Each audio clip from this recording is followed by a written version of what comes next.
jawab gue dengan kisah Abdul Muthalib yang katanya itu menyembelih ayah Nabi, tiba-tiba nanya ke gua, curang lu Islam. Oke teman-teman, bagaimana kalian akan menjawab kalau ditanyakan, Islam ini narasi jilat ludah? Kenapa narasi jilat ludah? Kalian menolak tumbal manusia di kekristenan, tapi tarikh Islam, perjalanan sejarah Islam isinya tumbal manusia. Ajar, masa kami harus ngikutin tradisi imam kayak gini? Masa kamu suruh kami umat Islam ngikutin ajaran kejam begini? Nggak ikut kata imam mati. Kamu bilang tentang keimaman, tentang gimana saya? Saya lebih baik jadi ateis kalau harus ngikutin ajaran yang kalau nggak ngikutin kata imam dibunuh kayak gini. Ajaran dia.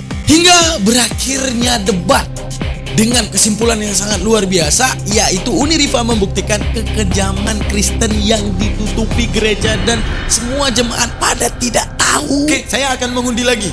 Untuk tumbalnya, pengganti nama Abdullah yang undian pertama, saya akan menggantinya dengan 10 unta. Diundi lagi, Abdullah lagi. Saya ganti lagi, undian kedua ini dengan 10 unta. Saya ganti lagi sampai ke undian, diundi terus diundi ulang sampai ke undian ke-10, baru tanda panahnya menunjuk ke unta dan tidak menunjuk kepada Abdullah. Dan pastinya saya Daman Al-Mantiki akan menjawabkan semua fitnahan terhadap Islam dan menunjukkan ketololan apologet Kristen dalam memfitnah Islam. Dari cuplikan video yang tadi, bahwa di tengah-tengah video saya akan jabarkan semua fitnahannya dalam literasi Islam dan sistem mantik cara berpikir manusia. Selamat menyaksikan, jangan lupa subscribe, like, dan komen. Jangan lupa titipkan komentar. Selamat menyaksikan.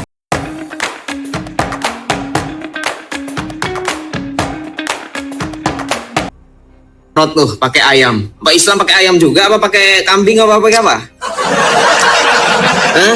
Pakai data dong.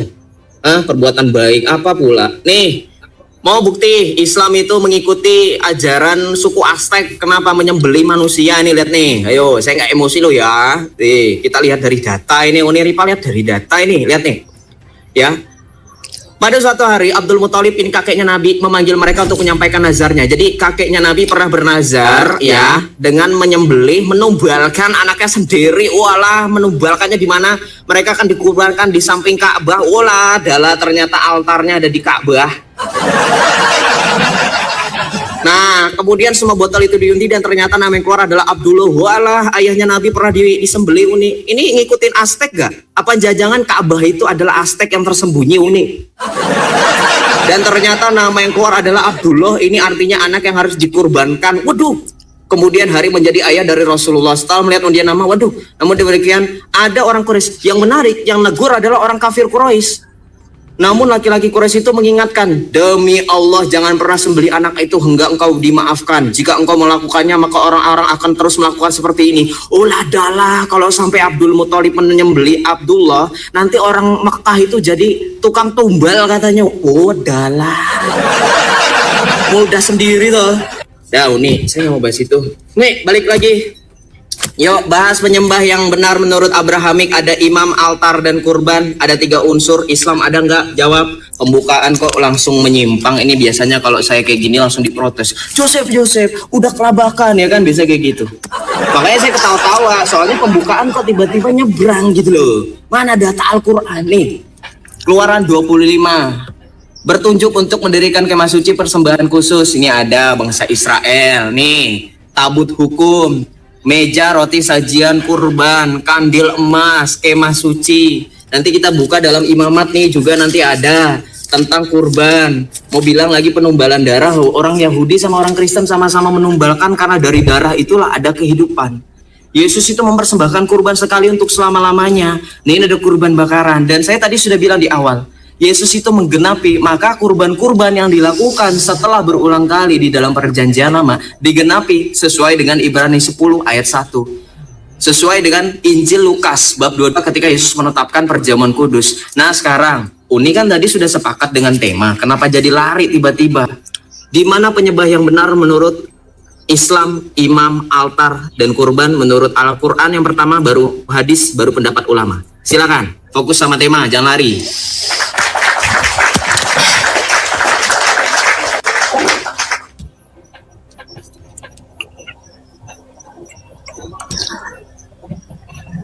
Tuh, terima. Teman-teman ya, sepertinya Yosef ini lebih perempuan daripada perempuan. Dia ngata-ngatain perempuan padahal mama Tuhannya perempuan. Saya bingung, dia kayak sentimen banget sama perempuan. Ya, mentang-mentang perempuan di Katolik itu direndahkan ya Yosef ya. Gini loh Yosef, kan saya bilang tadi, saya sedang membahas agama tumbal dan agama samawi. Dan kamu membahas tentang penyembahan yang benar. Saya tunjukkan, gimana kamu mau nyembah yang benar, orang kamu nyembahnya ikut Yahudi kok. Kan Yesus katakan Yahudi itu ular beludak. Dalam Al-Quran dikatakan Yahudi banyak berbuat dosa, mendengarkan kabar bohong. Jadi kalau kamu wajibkan saya ngikutin Yahudi, ya salah kamu. Kami Islam. Kamu bawa-bawa kakeknya Nabi lagi, kamu bilang menumbalkan. Dia kan belum ada waktu itu kedatangan Nabi Muhammad sebagai Rasul. Kan kita bahas ajaran Islam. Sep, kamu bilang apa? Gak ada kaparat-kaparat itu dengan perbuatan baik. Makanya kamu belajar. Ini kenapa saya harus banyak-banyak kasih Bible kepada orang Katolik yang sok banget ikutin Abrahamik. Padahal kitabnya aja dia nggak tahu loh. Ini kamu lihat nih. Kamu baca dalam kitab Imamat pasal ke-5 nomor 13. Tahu nggak kamu? Di sini dikatakan, dengan demikian imam mengadakan perdamaian bagi orang itu karena dosanya dalam salah satu perkara itu, sehingga ia menerima pengampunan. Kamu tahu ini, kamu pikir ini pakai darah apa? Emang tepung punya darah? Ini pakai tepung Joseph. Ini apaan sih ini si Joseph? Ini katanya Katolik percaya perjanjian lama, kitab Yahudi dirampok tapi malah dipelintir. Kamu lihat nih ayat 11-nya. Tetapi jikalau ia tidak mampu menyediakan 2 ekor burung terkukur atau 2 ekor burung merpati, maka haruslah ia membawa sebagai persembahannya, menyediakan 2 ekor burung terkukur nih. Maka harus dia membawa sebagai persembahannya karena dosanya itu seperlu eva tepung. Tepung berdarah, emang tepung. Dan di sini dikatakan, lalu dia ya menjadi penghapus dosa, korban penghapus dosa. Gitu loh. Gimana sih Joseph ini? Dan ini kamu tahu, ini dari kata apa? Melakukan perdamaian itu, kata kiper. Nih, dengan demikian imam mengadakan perdamaian. Kamu lihat bahasa aslinya perdamaian di sini pakai kata apa? Tuh, kapar. Kaparat. Sama seperti Islam ada kaparatnya. Makanya belajar kamu kaparat menurut murid Tawayuni kaparah nih. Kaparah itu adalah pendamai, kurban pengampunan dosa. Kamu ini kan ikut Paulus yang mengatakan dalam kitab Ibrani tanpa tumpah darah nggak ada pengampunan. Itu kan sebuah kebohongan yang jelas. Bahkan Yesus pun menolak itu. Nih kamu lihat nih, kata kamu nggak ada dengan perbuatan baik. Jangan mempelintir perkataan Yesusku yang tercinta, woi. Lihat nih, Lukas 7:47. Sebab itu aku berkata kepadamu, dosanya yang banyak itu telah diampuni, sebab ia telah banyak berbuat kasih. Tuh. Darah menstruasinya jadi penebus dia pada waktu itu. Tuhan lu belum mati, belum tercurah darah kok. Jadi orang Katolik ini gimana mau cerita penyembahan yang kalian ikuti penyembahan Yahudi kok? Ya nggak masalah kalau kalian ikut Yahudi, kan kitab kalian perjanjian lama, kita bercampur antara karangan manusia. Nah, saya di sini menunjukkan bahwa ajaran Kristen itu adalah ajaran pagan yang mengikuti suku Aztek dan suku Inka, yaitu dengan menumbalkan manusia yang tidak berdosa untuk menyelamatkan orang berdosa seperti Joseph. Joseph yang ngintip janda mandi, Joseph yang korupsi, Tuhannya yang mati nembus dosa, sama persis seperti penyembahan kepada dewa Molok. Nah, sementara agama Samawi itu kaparatnya pakai apa? Pakai tepung, pakai uang. Nih pakai uang juga ada loh, bahkan pakai kebaikan ada nih. Nih, kamu lihat ini Joseph, besok-besok makanya belajar juga nih ya. Nah, kamu baca nih Amsal pasal 16 nomor 6. Dengan kasih dan kesetiaan nih. Dengan kasih dan kesetiaan kesalahan diampuni. Nih dengan kasih. Kamu tahu diampuni ini apa? Kaparot. Kiper nenek, bukan nenek lu kiper ya. Kapar Joseph. Jadi di sini dengan amalan soleh sama seperti Islam. Jadi sebenarnya Katolik dan Kristen ini ngikutin ajaran siapa sih? Yahudi kalian. Pantas kalian dikutuk Yesus karena Yesus berkata orang Yahudi itu ular beludak. Walaupun yang di luar Yahudi dikatain anjing sama Yesus gitu ya. Kata Joseph Chihuahua teman-teman. Joseph pernah bilang dulu, kami itu bukan anjing besar, anjing kecil. Namanya Chihuahua, anjing kecil, anjing mini ya Joseph ya. Jadi di luar Yahudi itu pernah dulu Joseph bilang itu anjing kecil, kata Joseph ya. Jadi Joseph ini adalah Chihuahua teman-teman ya. Nah, jadi bagaimana mau berkata penyembahan benar? Karena di dalam Kristen ini mereka percaya kepada omongan Yahudi. Sementara Yesus sendiri nggak ngikutin Yahudi. Yahudi makan cuci tangan, Yesus nggak cuci tangan. Lah, kamu memaksa kami umat Islam ngikutin kitab perjanjian lama. Lah, Al-Quran itu datang meluruskan kitab itu. Gimana sih? Makanya Islam katakan, nih kamu baca nih Al-Quran, bagaimana sejalan walaupun kitab kalian itu bercampur, bukan kitab kalian ya, kitab Yahudi bercampur. Nih, coba lihat nih. Di sini dikatakan ya, Jadi kami ada kafarat, maka dendanya fakafaratuhu. Tuh, kafarat sama persis dengan Yahudi yang ada kafaroh. Ternyata si Joseph berbohong, ngikutin Paulus yang berkata bahwa tidak ada penampunan tanpa darah. Biasa nggak tertib Islam kebiasaan nggak tertib ini perempuan ini. Yang nggak tertib Kristen biasanya. Wah, mamanya Yesus nggak tertib guys karena perempuan. Beda, mamanya Yesus itu perawan, nggak janda kayak kau, nggak ditinggalin suaminya sudah. Lah, setelah dia dinikahin emang perawan dia. Panas. Terima undangan saya, Diran berbicara. Saya balik kamu. Saya kubur kau bersama dengan Nabi sekarang. Kau mau menyamakan dengan Bunda Maria? Saya kubur, Tuhan kau tidak bisa kukubur. Bunda Maria adalah satu-satunya perempuan yang disucikan. Bahkan Aisyah pun tidak sebanding dengan perawan Maria. Kenapa? Bunda Maria tidak sama sekali berdosa, tidak seperti Aisyah, Khadijah, dan siapapun di dalam Islam. Nah aja lu mau disamain kayak Maria lu. Wah gue bilangin MUI lu mau disamain Siti Mariam lu. Uniriva Siti Mariam kedua. Wah sektenya Al-Mahdi ini. Tangkep nih, penyesat. Nah, dah. Nih kebiasaan Islam suka memelintir, pakai ngomong katanya Joseph suka ngomong Joseph pernah ngomong Ciawa, mana datanya? Nih gua kalau sama Ripa nih, mana datanya Pak, mana? Kalau yang lain mana duitnya, ini mana datanya? Dia mah ngomong doang, datanya kagak ada, capek. Bingung. Kami nggak pernah ikut Yahudi, Lu paham nggak? Gue jawab, ketika Anda menggunakan kafarohnya orang Yahudi itu nggak cuma dengan pengampunan, dengan berbuat baik, tetapi dengan kurban hewan. Kalau kamu bilang tumbal, apakah orang Yahudi itu tumbal? Pahami narasi saya, catat. Jadi kalau debat itu sudah siap datanya, jangan orang lagi jelasin cari data. Gue buktiin lu katanya nggak ikut orang Yahudi, kitab lu katanya menyempurnakan pret, lu aja masih mengutip hukum Yahudi. Inilah yang enaknya Joseph, teman-teman. Kenapa kita bilang enaknya Joseph? Dia emosi. Jadi dia dikit-dikit apa-apa emosi. Nah, ini yang bikin lucu. Ya, yang ditulis dalam Al-Quran surah Al-Maidah 45. Lu nggak jawab gue dengan kisah Abdul Muttalib yang katanya itu menyembelih ayah Nabi, tiba-tiba nanya ke gua, curang lu Islam. Mata dengan mata, hidung dengan hidung, ini masih ada di Islam. Ini ngikutin orang Yahudi, katanya nggak ikut orang Yahudi. Kami nggak kalah kalian ngikutin Yahudi, karena Yahudi keturunan ular beludak.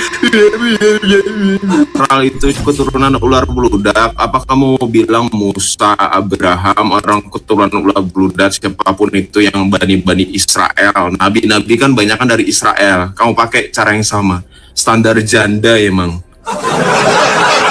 Ya, udah nggak usah curhat. Udah fokus sama tema tentang penyembahan yang benar. Kenapa nggak bantah saya? Ada imam, altar dan kurban. Kenapa nggak dibahas dalam Keluaran 25 sampai Keluaran 30? Kalau kamu ke imamat,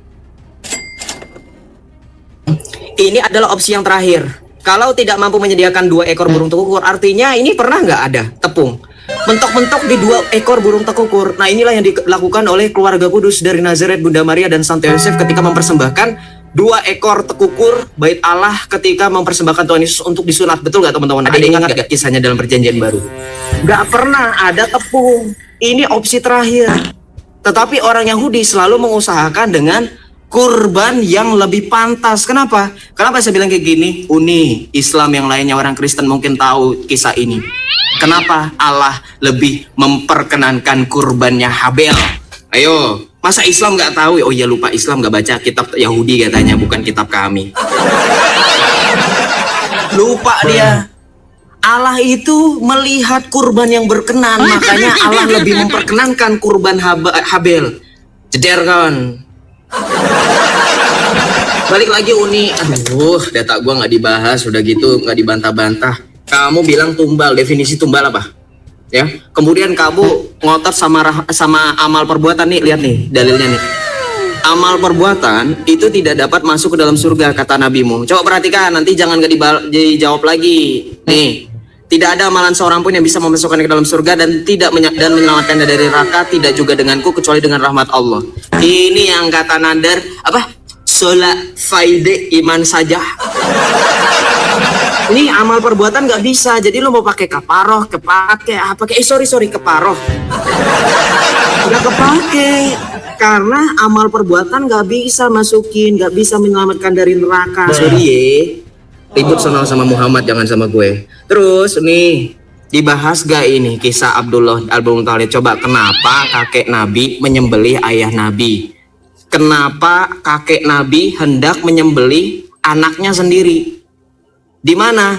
Di Ka'bah lagi, teman-teman. Di samping Ka'bah mereka akan dikorbankan. Wah, penyembah tumbal berhala. Ka'bah itu rumah siapa? Rumah Allah apa rumah berhala? Kenapa rumah Allah dipersembahkan kurban manusia? Coba dibahas dulu. Ini tadi saya jawab, tapi Uni nggak jawab. Kenapa Abrahamiknya Islam tidak seperti ada imam, altar, dan kurban? Jangan lari ke Gunaika yang kita sudah bahas, padahal saya nggak pernah nyebut Cihawa. Kalau ada ya tampilkan datanya, jangan fitnah. Ye, perempuan ini pantas masuk neraka otaknya separuh. Ya, pakai data. Dah.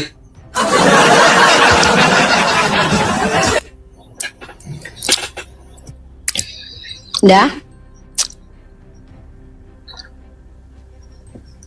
Oke. Uni. Nih. Oke. Uni. Udah, ini yang keberapa nih? Ini yang kedua. Udah berapa? Aduh. Matikan dulu deh kalau gitu.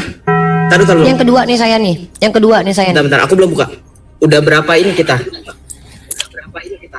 Ini aku yang kedua menanggapi. Sekali lagi aku menanggapi, sekali lagi kamu menanggapi, terus closing statement. Kalau ganti tema baru, ganti tema baru. Yang penting kita continue. Sep, besok aku mau bahas tentang ini, tentang kejahatan gereja Katolik versus kejahatan pondok pesantren. Berarti enggak? Oke, gereja Katolik itu bukan organisasi yang kecil seperti pondok pesantren. Nanti Jadi nggak usah, jangan bagikan yang sekarang, gede. nggak usah. Iya makanya nggak usah. Ya lagi Ya ya, udah, kenapa nggak bahas usah, sekarang? nggak usah dijelasin Uni maaf sekarang. ya, Uni maaf nanti ya kalau ya. ada itu ya. Biar seru aja. Apa lanjut. Iya lanjut. Ya nggak apa-apa kok Joseph, kita udah tahu kok.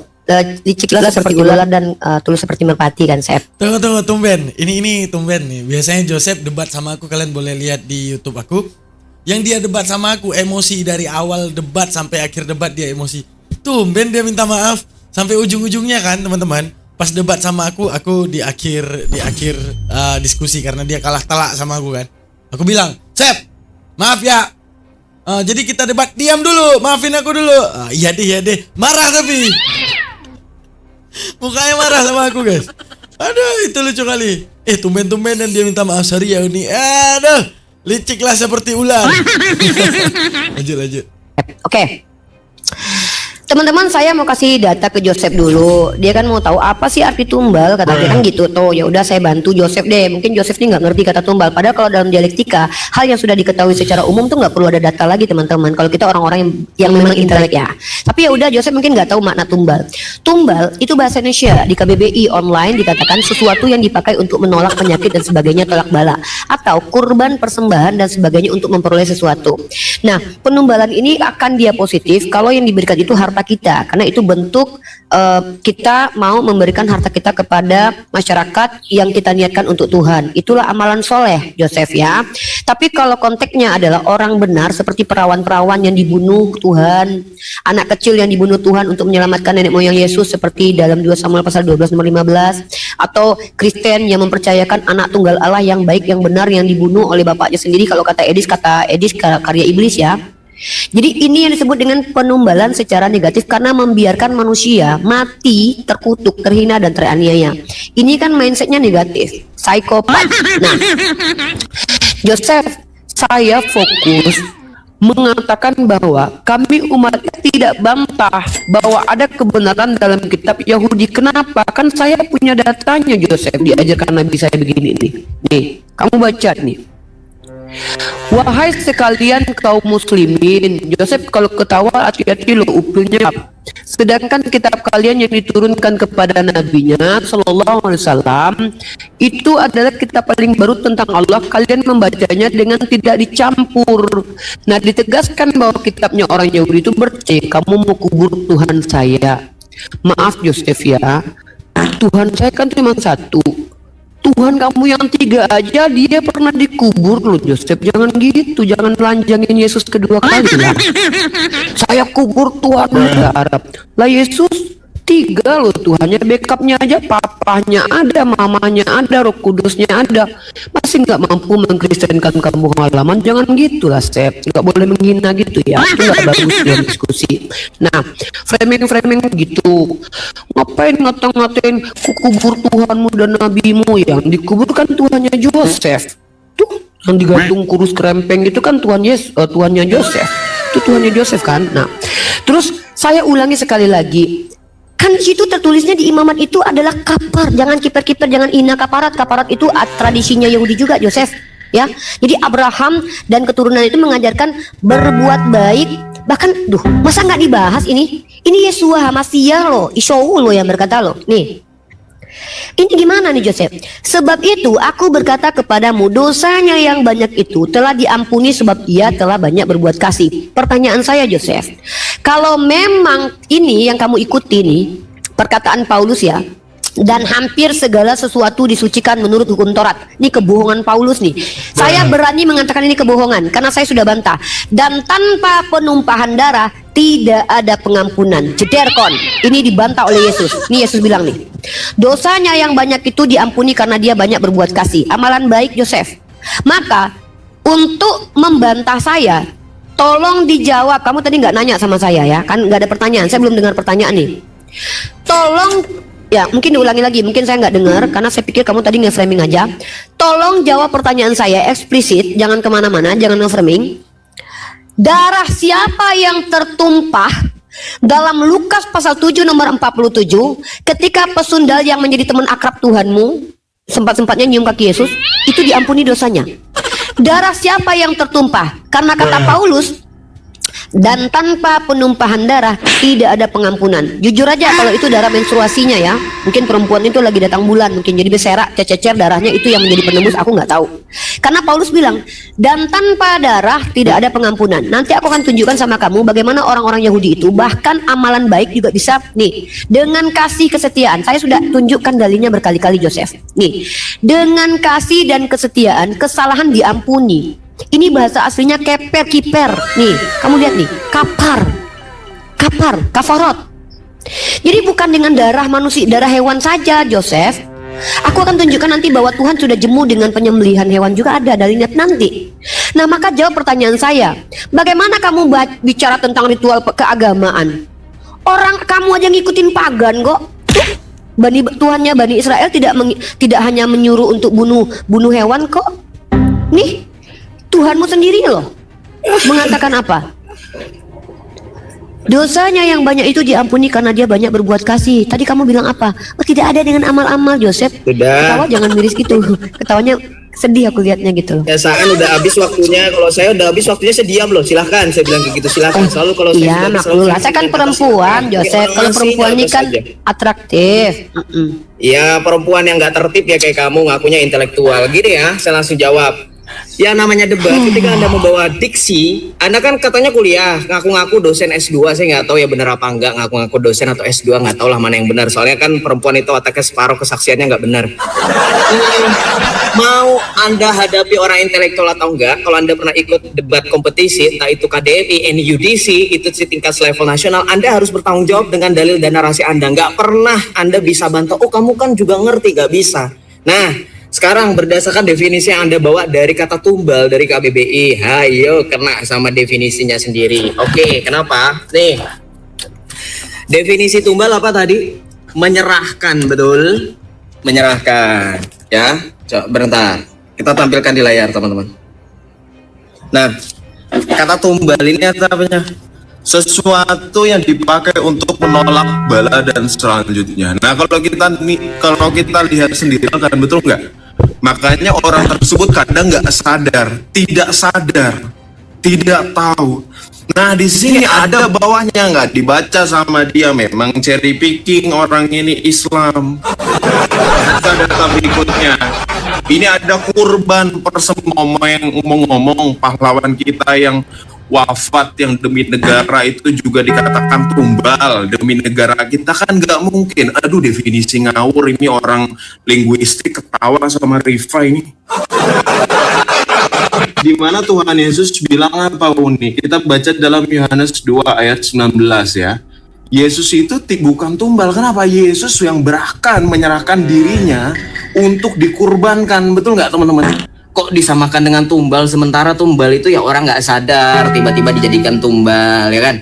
Yesus itu sadar, makanya salah satu ayat dari sekian banyak ayat yang mengindikasikan Yesus sadar akan mempersembahkan dirinya di kayu salib untuk menyelamatkan kita semua adalah ayat ini, Yohanes 2 ayat 19. Jawab Yesus kepada mereka, rombaklah bait Allah ini dan dalam 3 hari aku akan mendirikannya kembali. Ini Yesus sadar dirinya akan dipersembahkan, akan dibunuh, akan disalibkan, gitu loh. Kok bisa-bisanya dikatakan tumbal? Rifa curang. Pertanyaan saya nggak ditanya. Makanya saya dari di awal udah bilang ya, udah mengingatkan kita, benar kan kejadian kan? Kalau ada orang menjelaskan, ada orang bertanya, yo catat, jangan sibuk ke komputer, ke laptop nyari data.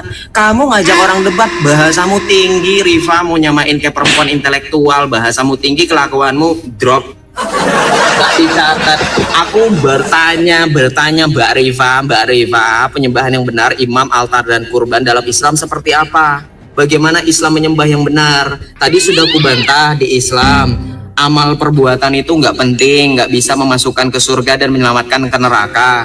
Terus inimu nggak dibantah. Dalam surah Al-Maidah ayat 45 kalian memakai hukum kisosnya orang Yahudi, katanya udah nggak pakai orang Yahudi. Terus kamu nggak bantah kakeknya Muhammad itu tokoh pagan Arab sesungguhnya, kalau nggak diingetin sama orang kafir Quraisy jadi tokoh pelopor pagan mempersembahkan di samping Ka'bah, nggak dibahas. Mana sih Rifa?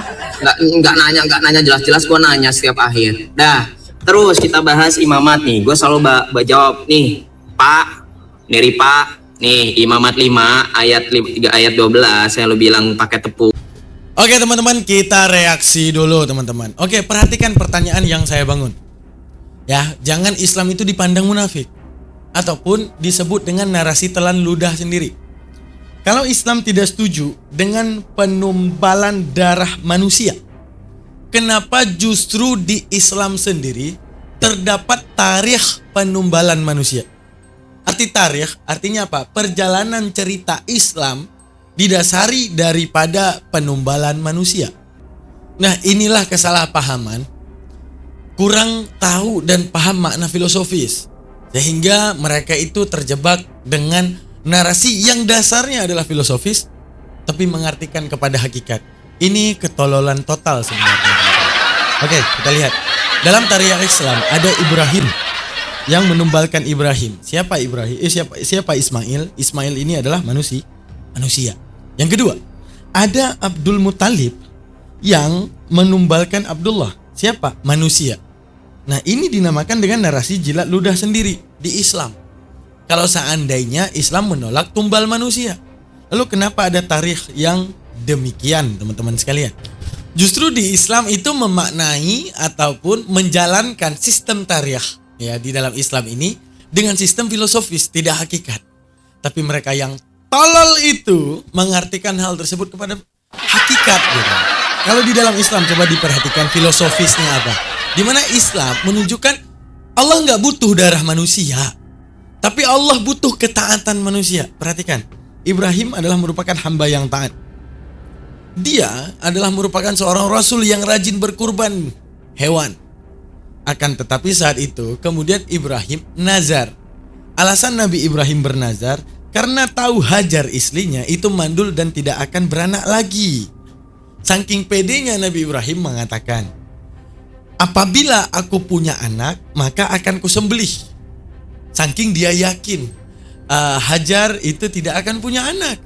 Lalu Allah mengkaruniai seorang anak namanya Ismail. Lalu Allah menguji ketaatan Ibrahim. Karena selama ini yang Ibrahim lakukan dalam hal dia untuk apa itu namanya? Untuk mewujudkan rasa taat, tidak ada apa-apanya harta di hadapan Ibrahim. Segala ternaknya, segala dombanya, segala sapinya, segala untanya dikurbankan demi Allah. Sehingga Nabi Ibrahim mengatakan, ya Allah, kalau aku punya anak, maka akan juga anak itu kutumbalkan ya Allah. Lalu kemudian Allah menguji Ibrahim. Datanglah ujian dari Allah, yaitu ditanyakan kepada Ibrahim, ini adalah wujud daripada ujian dari Allah. Oke Ibrahim, engkau sudah punya anak sekarang? Sudah. Mana yang lebih kau taat? Aku atau anakmu? Engkau ya Allah. Mana yang lebih kau sayang? Aku atau anakmu? Dia menjawab, engkau ya Allah. Ingatkah engkau akan nazarmu? Oke, sekarang kau pilih mana? Taat kepadaku ataupun merasa sayang terhadap anakmu? Mana yang kau pilih? Padahal itu hanya wujud ujian dari Allah. Namun Nabi Ibrahim dengan lantang mengatakan, aku memilih engkau ya Allah.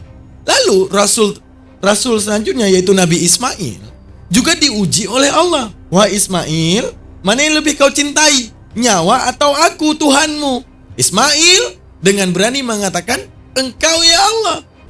Jadi di dalam Islam memandang peristiwa tersebut bukan tumbal-tumbalannya. Tapi di dalam Islam memandang hal tersebut yaitu seputar ujian dari Allah terhadap ketaatan seorang hamba. Mana yang lebih kau utamakan, anak tersayangmu atau Allah? Untuk memberikan pelajaran kepada kita, abaikan semua yang ada di dunia ini. Kalau berbentrok antara urusan Allah dengan manusia, maka dahulukan Allahnya. Luar biasa bukan? Luar biasa bukan? Itu di Islam. Untuk memberikan kita suri tauladan di kemudian hari, kalau bentrok antara Allah dan manusia, dahulukan Allah. Buktinya Nabi Ibrahim. Ketika berbentrok antara anak yang tersayang dan Allah, dan itu adalah merupakan ujian Allah, siapa yang dipilih? Allah. Nabi Ismail juga diceritakan, di mana kalau berbentrok antara nyawa dan Allah, maka dahulukan Allah. Maka apa yang terjadi? Engkau pilih nyawa atau Allah? Nabi Ismail tanpa ragu menjawab Allah. Maka di saat keduanya menunjukkan ketaatan Nabi Ibrahim dan Nabi Ismail, Allah udah tahu perencanaannya ke depan karena Allah Maha tahu. Allah gantikan dengan kibas ataupun domba, sehingga di dalam Islam tidak berpandang tumbal manusia. Kenapa? Karena hakikat daripada kejadian tersebut hanya satu, pengujian Allah tentang ketaatan manusia yang mulia, yaitu Nabi Ibrahim dan Nabi Ismail. Sekarang kita lanjut kepada Abdul Muthalib. Nah, siapa Abdul Muthalib? Nah, ini kurban manusia kedua. Abdul Muthalib siapa? Beliau itu hidup di zaman jahiliyah. Ingat perkataan Rasulullah, sebodoh-bodoh muslim zaman Rasulullah adalah sepintar-pintar jahiliyah. Artinya dikatakan bahwa jahiliyah, setaat apapun mereka kepada Tuhan yang satu dan tidak menyembah berhala, tapi ingat, mereka juga akan terus tertanam ideologi-ideologi adat istiadat jahiliyah. Sekarang kita Islam, kita tahu Islam itu memberantas perbudakan dengan segala hukum budak, budak umuwalat, budak mukhatab, budak mudakbar dan banyak. Tujuannya adalah memerdekakan manusia daripada perbudakan. Namun kita tanya, di era Abdullah, di era ayahnya Rasulullah, ada perbudakan? Ada. Mereka memberlakukan. Abdul Muthalib memberlakukan. Menunjukkan apa? Inilah jahiliyah. Di mana jahiliyah tersebut, sepintar-pintar jahiliyah adalah sebodoh-bodoh muslim zaman Rasulullah. Karena apa? Mereka itu terpengaruh daripada adat istiadat dan ideologi-ideologi paham manusia-manusia jahiliyah. Perbudakan manusia, tumbal darah kepada dewa, tumbal darah di hari raya besar Nairus dan Marjaan. Itu sering dilakukan. Nah, itu yang harus kita tahu. Terus pendapat yang kuatnya, Abdullah itu beragama Hanif, yaitu agama yang dibawakan oleh kaum Kedar, yaitu agama Nabi Ibrahim. Lalu kemudian teman-teman, dalam adatnya orang jahiliyah itu ada namanya nazar tumbal. Apa itu nazar tumbal? Di mana adat pagan Quraisy, di mana kalau mereka ingin membuka usaha sesuatu, mereka ingin berdagang agar usaha mereka lancar, untuk mewujudkan mereka syukur terhadap dewa mereka itu menyembelih hewan lalu darahnya dicucurkan. Kemana dicucurkan darah tersebut? Dicucurkan kepada berhala-berhala mereka yang ada di Ka'bah. Kepada berhala mereka. Lalu seperti yang saya bilang tadi, bahwa sepintar-pintar daripada kaum jahiliyah, sekalipun dia menyembah Tuhan yang satu, mereka tetap akan terbaur dengan adat istiadat dan ideologi masa itu. Lalu kemudian Abdul Muthalib yang merupakan belum datang kepadanya Rasulullah dengan segala ajaran Islam, wajar mengikuti adat. Di mana di anaknya yang ke-10 yaitu Abdul Muthalib bernazar akan ditumbalkan. Lalu diundilah 10 kali. Setiap undian menunjuk kepada kepada Abdullah. Abdul Muthalib tidak setuju. Undian pertama Abdul Muthalib sangat sayang kepada Abdullah. Oke, saya akan mengundi lagi. Untuk tumbalnya, pengganti nama Abdullah yang undian pertama, saya akan menggantinya dengan 10 unta. Diundi lagi, Abdullah lagi. Saya ganti lagi, undian kedua ini dengan 10 unta. Saya ganti lagi, sampai ke undian, diundi terus diundi ulang, sampai ke undian ke-10, baru tanda panahnya menunjuk ke unta dan tidak menunjuk kepada Abdullah. Hingga kemudian dikurbankanlah 100 unta, dan itu menjadi hukum diat pembunuhan di dalam Islam. Di mana diat pembunuhan di dalam Islam, harga satu nyawa manusia itu seharga 100 unta. Apakah ini menunjukkan penumbalan manusia? Tidak. Untuk menunjukkan bahwa ketidaksetujuan daripada Abdul Muthalib terhadap penumbalan anaknya itu. Akan tetapi karena bernazar, dan Abdul Muthalib adalah pemuka Bani Hashim, lalu Abdul Muthalib itu adalah orang yang menepati janji, dia lakukan. Akan tetapi dia tebuskan setiap undian itu dengan 10 unta. Jadi Yosef Tulul itu, kalau seandainya dia mengartikan gini, salah pahamnya manusia ya. Salah pahamnya manusia, kurban manusia yang ada di Islam itu tidak berbicara secara hakikat.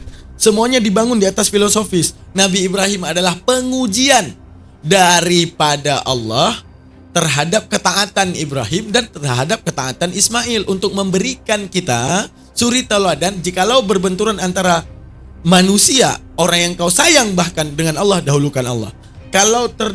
Kalau berbentrok antara nyawa dan Allah, maka dahulukan Allah. Itu mana filosofis. Makanya ada dikatakan dalam tasawuf, jangan duakan Allah walau kuting itu kataan-kataan. Jangan pernah duakan Allah sekalipun kamu dibunuh, dicincang-cincang gitu.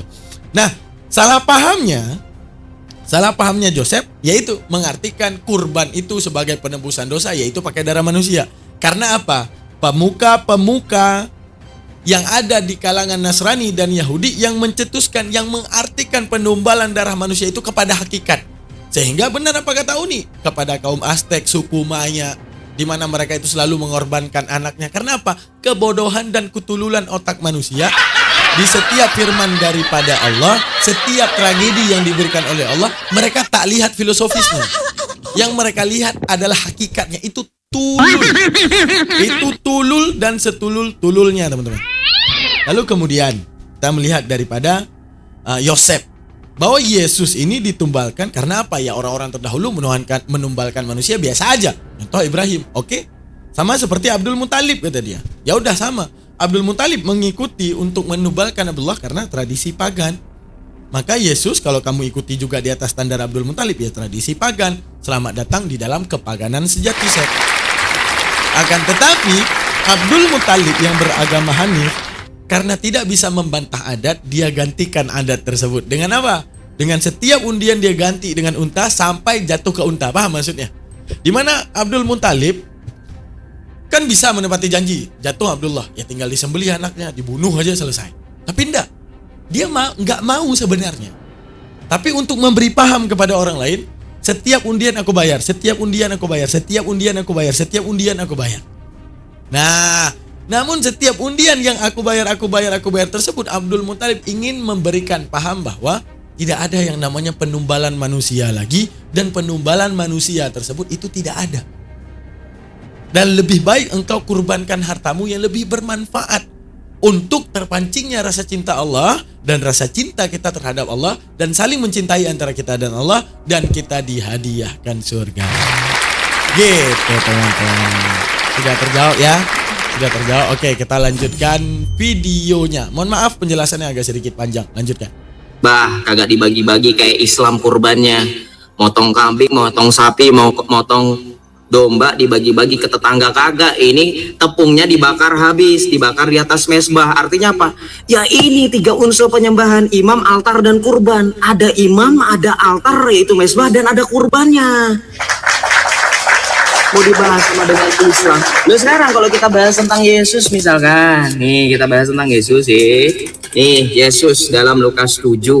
Karena itu aku berkata kepadamu, dosanya yang banyak itu telah murni. Tadi kan kita lihat di dalam Imamat 5 yang kamu tanyakan itu, orang bisa pakai minyak. Lah ini perempuan ini pakai minyak gak, Rifah? Memberikan apa dia? Engkau tidak lihat perempuan ini, aku masuk ke rumahmu namun engkau tidak memberikan air untuk kakiku, tetapi dia membahasai kakiku dengan air mata dan menyekanya dengan rambutnya. Engkau tidak mencium aku, tetapi sejak aku masuk, engkau tidak meminyaki kepalaku. Ya. Lalu ia berkata kepada perempuan itu, dosamu telah diampuni. Nah, kenapa dosamu telah diampuni? Karena dia telah melakukan perbuatan, bukan hanya sekedar berbuat baik. Nggak jelas loh. Sekarang kalau Islam berbuat baik, ternyata udah ada bantahannya tadi. Dicatat gak? Awas kalau nggak dibahas lo ya. Sekarang saya tanya, ini sudah terakhir kita sebelum closing. Bagaimana penyembahan yang benar dalam Islam? Silahkan dijawab. Udah mau terakhir nggak dijawab-jawab ya? Silahkan.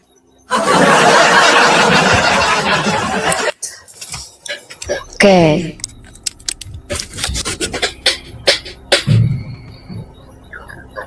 Oke, saya jawab bagaimana penyembahan dalam Islam, teman-teman ya, secara luas, bukan cuman penyembahan dan cara masuk surga dalam Islam itu jelas di Al-Quran, nggak ambigu kayak di Bible, nggak jelas ya.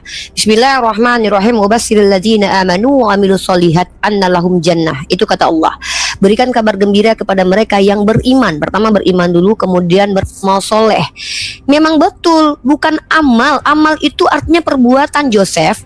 Ada yang disebut dengan amal soleh, ada yang disebut dengan amal buruk.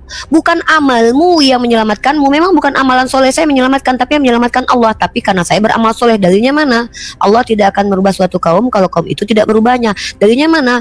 Bahwa apa yang kau dapat, dalam Al-Quran dikatakan, apa yang kau dapatkan itu yang kau upayakan. Apa yang kau upayakan itu yang kau dapat. Itu dalilnya di Al-Quran. Nah, Joseph, saya bertanya, darah siapa yang tertumpah? Kok minyak? Sejak kapan minyak jadi darah, Joseph? Kamu ini gimana sih nggak ikut Rasulmu Paulus sih?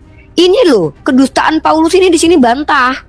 Kan Paulusmu bilang begini, dan hampir segala sesuatu disucikan menurut hukum Taurat dengan darah. Dan tanpa darah, kok jadi penumpahan minyak? Dan tanpa penumpahan darah tidak ada pengampunan. Kalau kamu bilang perempuan itu karena minyak, sejak kapan minyak jadi darah? Hah? Jadi minyak itu darah, tipologi darah. Kan Paulus bilang tanpa penumpahan darah tidak ada pengampunan. Perempuan itu diampuni karena banyak berbuat kasih. Salah satunya apa? Menciumi kaki Yesus dan menyeka dengan rambut kasih minyak. Ya. Jadi yang benar tuh yang mana? Si Paulus atau Yesus? Nah, pertama lucu, Joseph ketawa kayak gitu pakai kumis gitu, lucu banget. Nah, terus lanjut. Joseph, kamu bicara kakeknya Nabi Muhammad, kenapa? Kan memang dia bukan Islam. Kan dia bukan Islam. Kita kan bahas agama Islam. Memangnya kakek Nabi Muhammad memang Islam agamanya. Kan Islam itu, loh, Joseph, kita bicara agama yang dibawa oleh Nabi Muhammad SAW. Ya, ada orang-orang Hanif yang tidak menyekutukan Allah, ada orang kafir Quraisy yang menyekutukan Allah, tapi mereka mengikuti tradisi Ismailiyat. Nah, satu lagi nih, Joseph, kan saya sudah bilang, masa Joseph nggak lihat dalil saya sih? Kan saya bilang Tuhan kami sama-sama satu, bukan berarti Yahudi itu sesat. Benar itu, karena kitabnya itu bercampur. Ya, nih dalilnya mana tadi itu ya? Nih kita lihat nih ahli kitab nih ya. Jadi kan saya sudah bilang kitabnya bercampur, pendusta oleh agama Islam. Itu loh. Nah, kalian kan mengikuti ajaran Yahudi, pakai imam, pakai apa nih?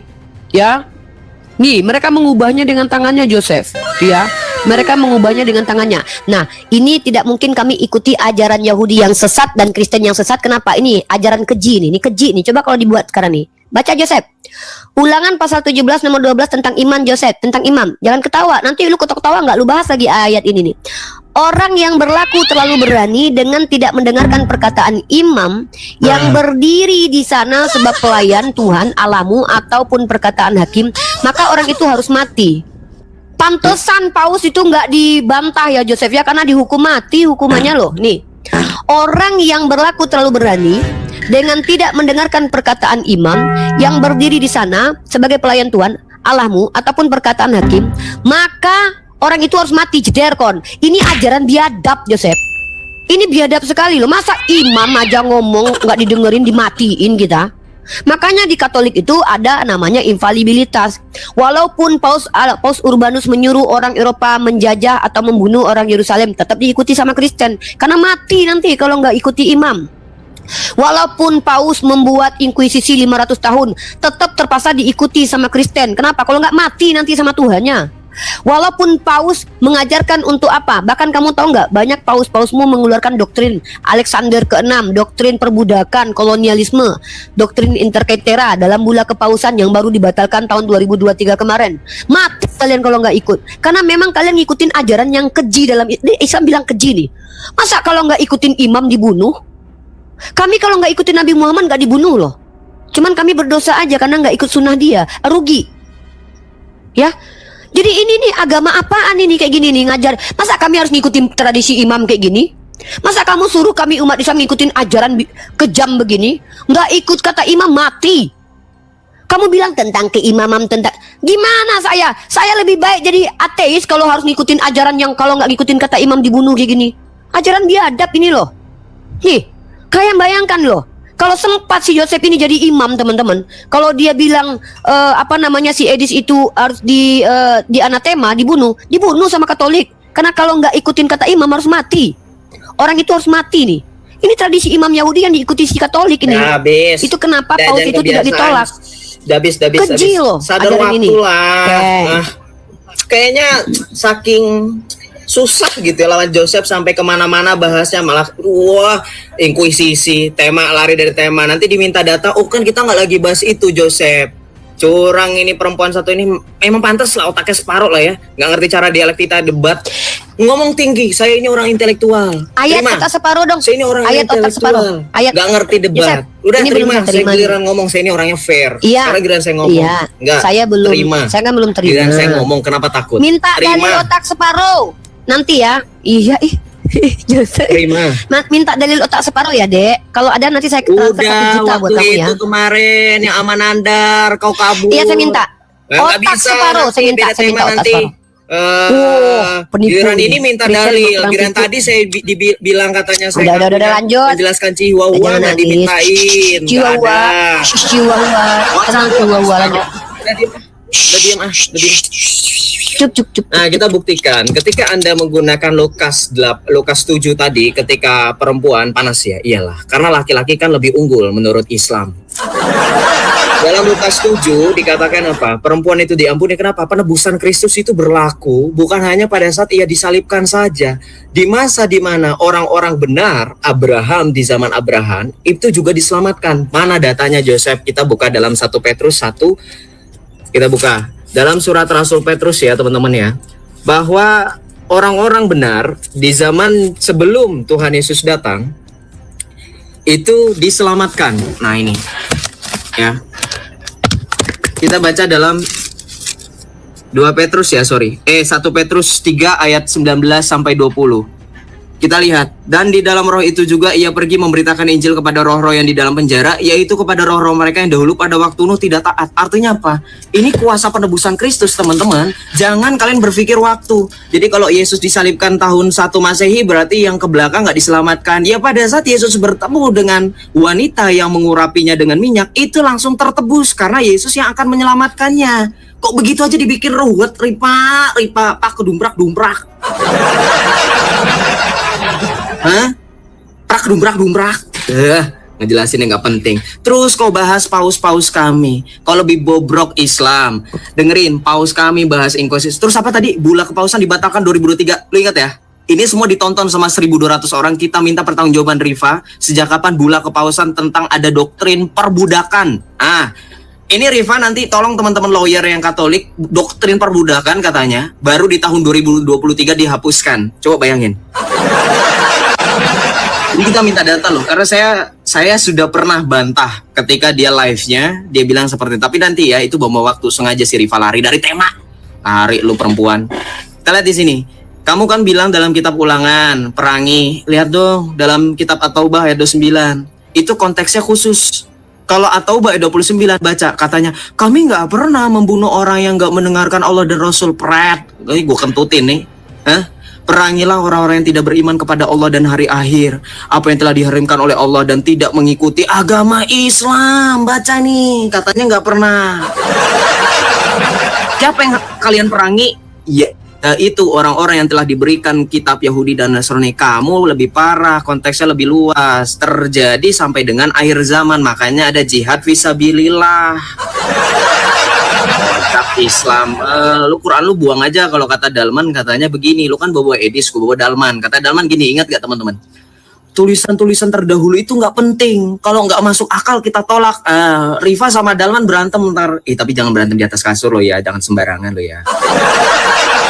Tambah lagi Al-Anfal 12. Sesungguhnya aku bersamamu, maka teguhkanlah pendirian orang yang beriman. Kelak aku akan menimpakan rasa takut ke dalam hati orang-orang yang kufur. Maka tebaslah bagian nggak pernah diperangin tapi ditebas. Pak, bahas lagi Imam Altar Kurban.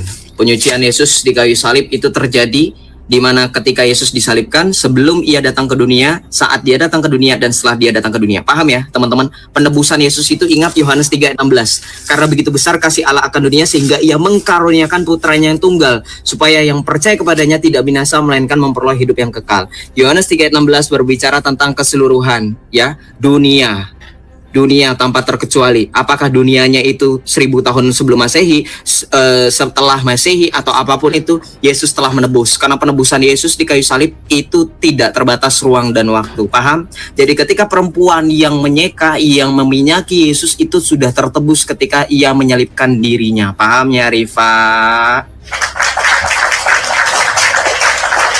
Kenapa ya tadi ayatnya 1 Petrus 3 ayat 19, bahkan Abraham, Nuh pun diselamatkan oleh Tuhan Yesus. Rifa nggak jawab. Kalau Anda tidak berdasarkan amal, sekarang pertanyaan saya, kenapa nabimu, kenapa kalian pakai ayat katanya pakai amal? Fastabikul khairat, sedangkan amal tidak penting ya. Kalau gitu nggak usah beramal. Bahkan ada hadisnya, pezina dan pencuri bahkan masuk surga selama dia Islam. Artinya apa? Selagi kalian Islam, mau berbuat baik atau tidak, tetap masuk surga. Silakan dijawab bagaimana penyembahan yang benar. Sampai akhir nggak dijawab. Monggo. Nih closing statement loh ini. Atau apa? Sekali lagi ya, terakhir saya nih. Saya Terakhir Anda. nanggapin ya.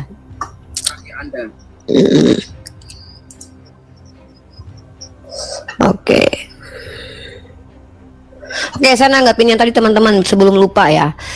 Joseph tidak menjawab pernyataan Paulus, tanpa penumpahan darah tidak ada pengampunan. Bisa bahasa Indonesia ya, Chihuahua ya. Nah gini, mentang-mentang di Katolik itu perempuan itu rendah dan dianggap cacat seperti yang disampaikan oleh Santo Aquinas ya. Nih kita tunjukkan ya.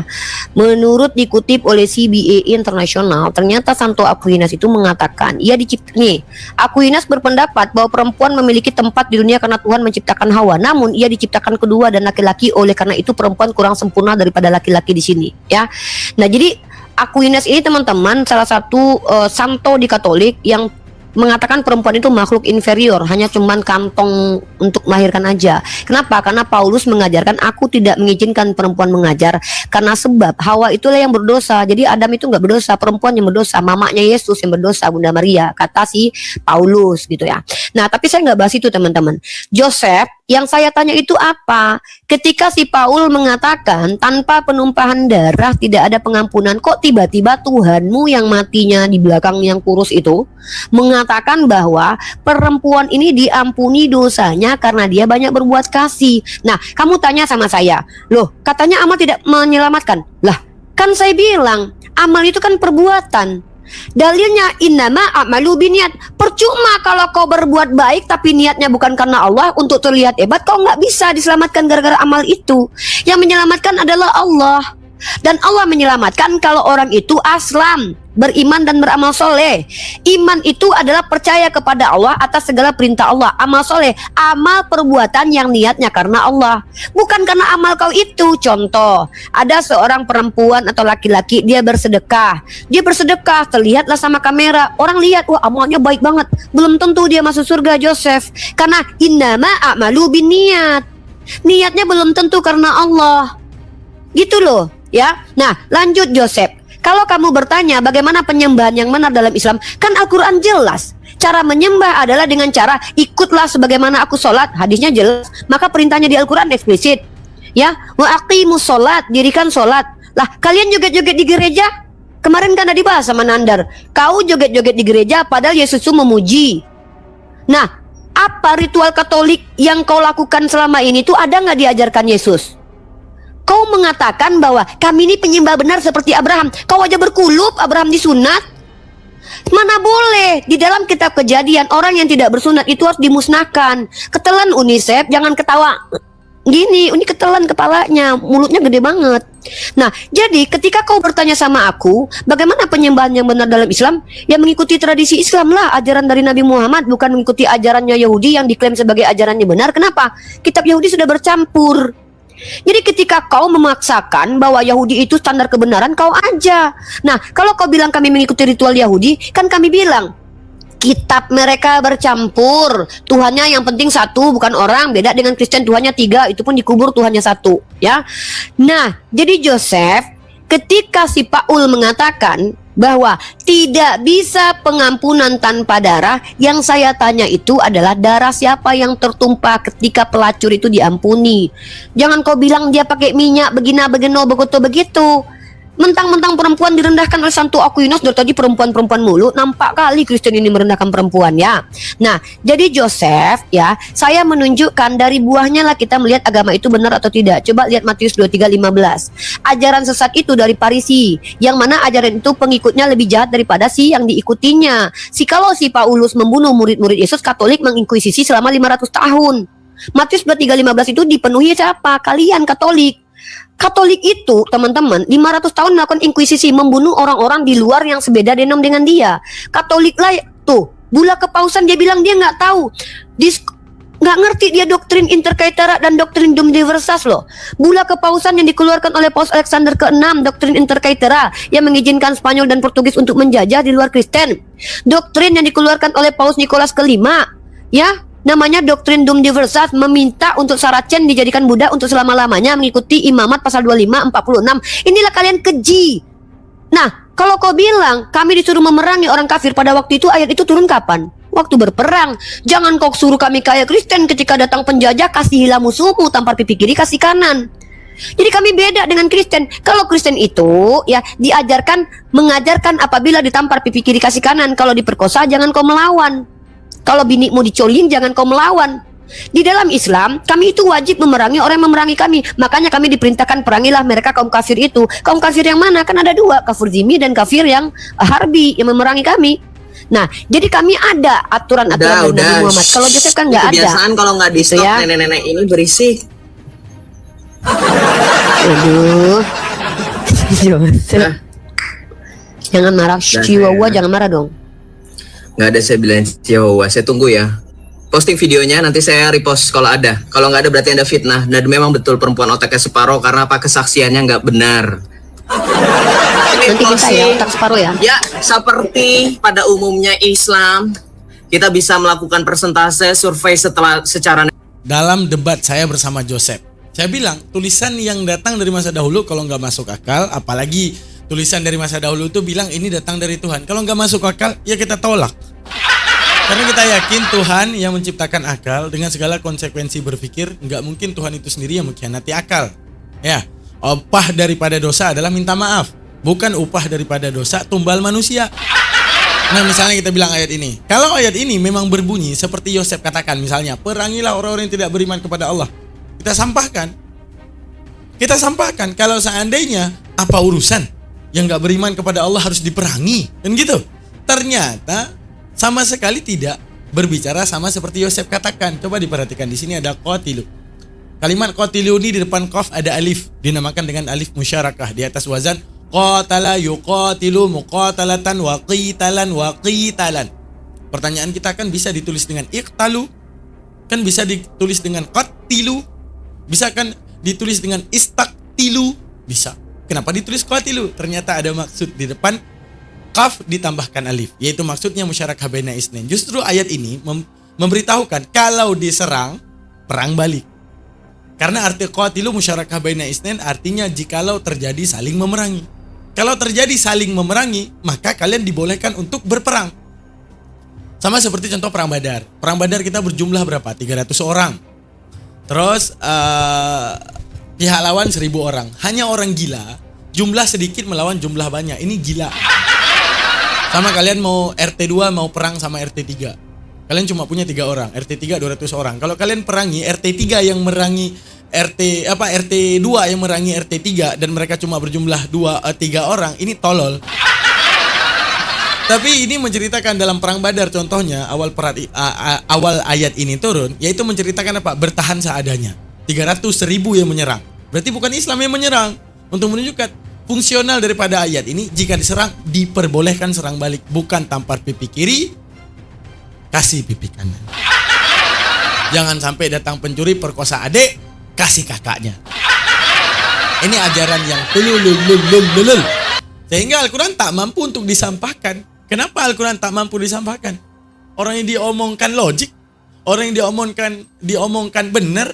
Nah, kalau ikut pikiran Joseph, ya sampahkan aja. Kenapa? Ya karena dia menunjukkan apa? Dengan ketololonnya, dia ingin menyampaikan Al-Quran. Berarti kesimpulannya, hanya orang-orang tolol saja yang mau menyampaikan Al-Quran. Secara tidak langsung, dirinya lah orang yang mempertunjukkan ketololan dan otaknya yang sampah yang ingin menyampaikan Al-Quran. Padahal Al-Quran itu adalah mutiara yang berharga di luar otaknya yang berisikan sampah gitu.